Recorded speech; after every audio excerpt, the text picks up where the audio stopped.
भारतीय reserve bank ने लगातार 11वीं बार ब्याज दरों में बदलाव नहीं किया है। सेंट्रल बैंक ने ब्याज दरों को 6.5% पर जस का तस रखा है, यानी लोन महंगे नहीं होंगे और आपकी EMI भी नहीं बढ़ेगी। RBI ने आखिरी बार फरवरी 2023 में दरें 0.25% बढ़ाकर 6.5% की थी।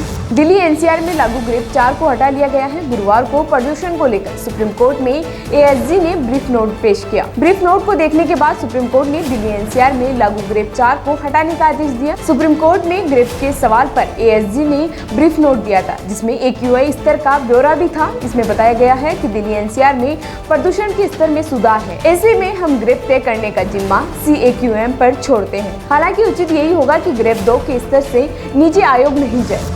अभिनेता अल्लू अर्जुन के खिलाफ केस दर्ज किया गया है। जानकारी के मुताबिक फिल्म पुष्पा 2 की ओपनिंग वाले दिन अल्लू अर्जुन बिना पूर्व सूचना के ही फिल्म के प्रीमियर वाले दिन यानी 4 दिसंबर को अपने फैंस से मिलने पहुंच गए थे। इससे लोगों में अल्लू अर्जुन से मिलने को लेकर भगदड़ मच गई, जिसमें एक महिला की मौत हो गई, जबकि एक 9 साल का बच्चा भी बेहोश हो गया था। मामले को गंभीरता से लेते हुए पुलिस ने अल्लू अर्जुन के खिलाफ गैर इरादतन हत्या का मुकदमा दर्ज किया।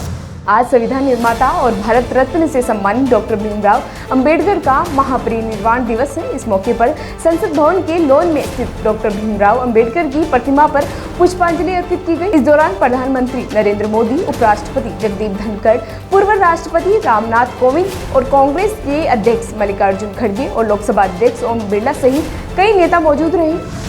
कांग्रेस से कई विपक्षी दलों ने आज भी अडानी मुद्दे पर संसद में विरोध प्रदर्शन किया। इसे लेकर केंद्रीय मंत्री प्रहलाद जोशी ने एक बयान में कहा कि कांग्रेस पार्टी ने हमेशा संविधान का अपमान किया है और वे संविधान के बारे में बात कर रहे हैं। उन्होंने आपातकाल के दौरान BR अम्बेडकर का अपमान किया। जनता उन्हें पहले ही विभिन्न राज्यों में सबक सिखा चुकी है।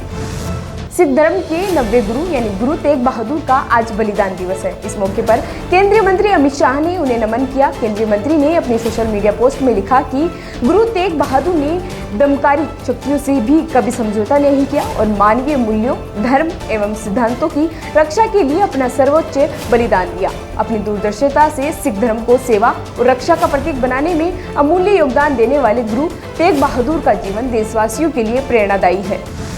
कल राज्यसभा की कार्यवाही स्थगित होने के बाद सुरक्षा अधिकारियों ने सीट संख्या 222 से नोटों की एक गड्डी बरामद की। मामले की जांच जारी है। इसे लेकर नेता विपक्ष मल्लिकार्जुन खड़गे ने कहा कि जब तक जांच पूरी न हो तब तक संबंधित सांसद के नाम का खुलासा न किया जाए। इस पर संसदीय कार्य मंत्री किरेन रिजिजू ने कहा कि नियमित प्रोटोकॉल के अनुसार तोड़फोड़ रोधी टीम ने कार्रवाई और सदन को समाप्त करने की लिए सीटों की जांच की है। मुझे यह समझ नहीं आता कि इस बात पर आपत्ति क्यों होनी चाहिए। भारत और जापान फोरम के उद्घाटन सत्र में भारतीय विदेश मंत्री S जयशंकर ने भारत और जापान के बीच सेमीकंडक्टर सहयोग की बढ़ती संभावनाओं पर बात रखी। साथ ही वैश्विक भू राजनीति गतिशीलता को नया आकार देने में इसके महत्व पर जोर दिया। उन्होंने बताया कि दोनों देश अपने सेमीकंडक्टर उद्योगों को पुनर्जीवित करने के साथ साथ ताइवान के साथ भी काम कर रहे हैं, जिससे इस महत्वपूर्ण क्षेत्र में परिवर्तनकारी साझेदारी का मार्ग प्रशस्त हो रहा है।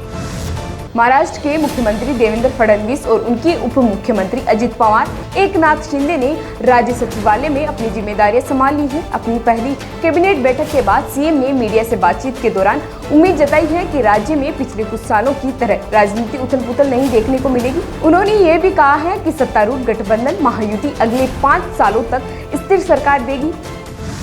भारत रत्न डॉक्टर भीमराव अंबेडकर के महापरिनिर्वाण दिवस पर लखनऊ में पुष्पांजलि कार्यक्रम आयोजित किया गया। इस मौके पर सीएम योगी आदित्यनाथ ने अंबेडकर की प्रतिमा पर श्रद्धांजलि दी। इसके बाद उन्होंने आयोजक कार्यक्रम को संबोधित भी किया। भारत और रूस की दोस्ती दशकों पुरानी है और अब यह दोस्ती और गहरी होने जा रही है। रूस के राष्ट्रपति पुतिन ने प्रधानमंत्री नरेंद्र मोदी को मेक इन इंडिया पहल की जमकर तारीफ की है। उन्होंने भारत में निवेश को भी लाभकारी बताया। रूसी राष्ट्रपति ने मेक इन इंडिया पहल की तारीफ करते हुए कहा कि भारत की मेक इन इंडिया नीति के चलते भारत में छोटे और मध्य वर्ग के उद्योगों में स्थिरता आई है।